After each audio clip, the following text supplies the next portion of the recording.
Hi praise lord. Bible Telugu audio YouTube channel ముందుకు వచ్చిందండి. ఎంతో మంది మాకు చదువు రాదు, మేము వాక్యం ఏ రీతిగా నేర్చుకోవాలి వినాలి ఆశ కలిగిన వాడికి ఎందుకు మీ ముందుకి ఈ యొక్క ఛానల్ తీసుకొచ్చాను. ఈ వాక్యము మీ నరనరాలను, మీ ఎముకలు, బలాన్ని, శక్తిని, ఆరోగ్యాన్ని తెలియజేస్తుంది. ఈ వాక్యము మీ జీవితాన్ని వెలిగింపజేస్తుంది.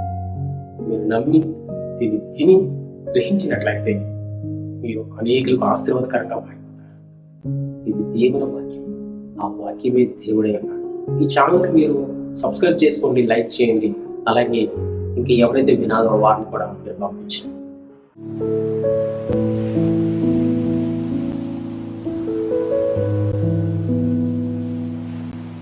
ద్వితీయోపదేశకాండము 30వ అధ్యాయం.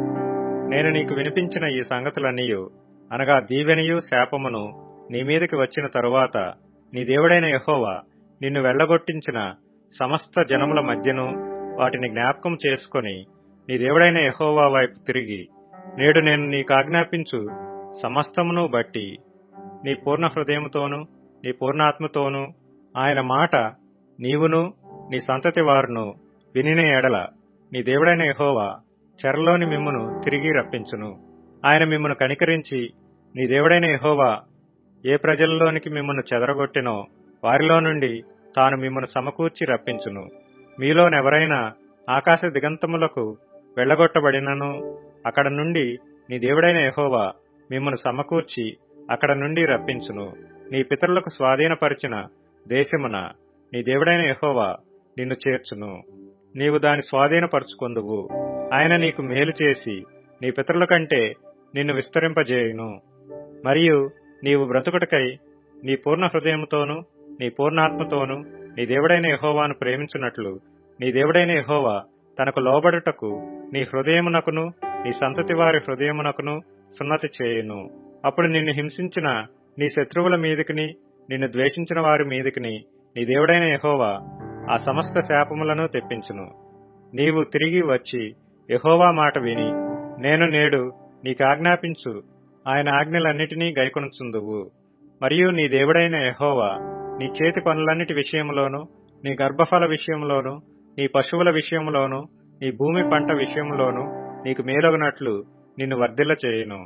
ఈ ధర్మశాస్త్ర గ్రంథమందు వ్రాయబడిన ఆయన ఆజ్ఞలను కట్టడలను నీవు గైకొని నీ దేవుడైన యెహోవా మాట విని నీ పూర్ణ హృదయముతోనూ నీ పూర్ణాత్మతోనూ నీ దేవుడైన యెహోవా వైపు మళ్ళునప్పుడు యెహోవా నీ పితరుల యందు ఆనందించినట్లు నీకు మేలు చేయుటకు నీ యందును ఆనందించి నీ వైపు మళ్ళును.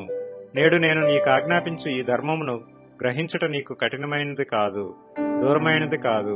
మనము దానిని విని గైకొనున్నట్లు ఎవడు ఆకాశమునకు ఎక్కిపోయి మన యొద్దకు దాని తెచ్చును అని నీవనుకొనుటకు అది ఆకాశమందు ఉండునది కాదు. మనము దాని విని గైకొనున్నట్లు ఎవడు సముద్రము దాటి మన యొద్దకు దాని తెచ్చును అని నీవనుకొననేలా అది సముద్రపు అద్దరి మించున్నది కాదు. నీవు దానిని అనుసరించుటకు ఆ మాట నీకు బహు సమీపంగానున్నది, నీ హృదయమున నీ నోటనున్నది. చూడుము, నేడు నేను జీవమును మేలును మరణమును కీడును నీ ఎదుట ఉంచి ఉన్నాను. నీవు బ్రతికి విస్తరించున్నట్లుగా నీ దేవుడైన యెహోవాను ప్రేమించి ఆయన మార్గములందు నడుచుకొని ఆయన ఆజ్ఞలను కట్టడలను విధులను ఆచరించమని నేడు నేను నీకు ఆజ్ఞాపించుచున్నాను. అట్లు చేసిన ఎడల నీవు స్వాధీనపరుచుకొనుటకు ప్రవేశించు దేశములో నీ దేవుడైన యెహోవా నిన్ను ఆశీర్వదించును.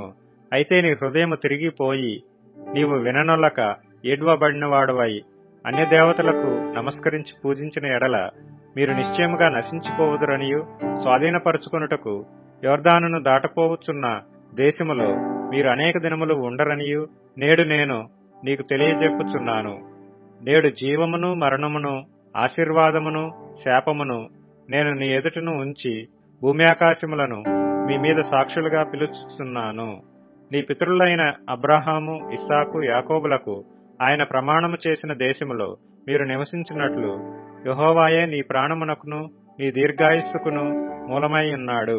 కాబట్టి నీవును నీ సంతానమును బ్రతుకుచు నీ ప్రాణమునకు మూలమైన నీ దేవుడైన యెహోవాను ప్రేమించి ఆయన వాక్యమును విని ఆయనను హత్తుకొనున్నట్లును జీవమును కోరుకొనడి. ఈ ఎపిసోడ్ మీకు నచ్చినట్లయితే లైక్ చేయండి, షేర్ చేయండి, సబ్స్క్రైబ్ చేసుకోండి. అలాగే మీ ఫ్రెండ్స్ కూడా షేర్ చేసి కింద ఉన్న ఈ లింక్ ద్వారా మీ యొక్క ప్రార్థన రిక్వెస్ట్లను పంపి మాకు తెలియజేయవలసింది కాకపోతే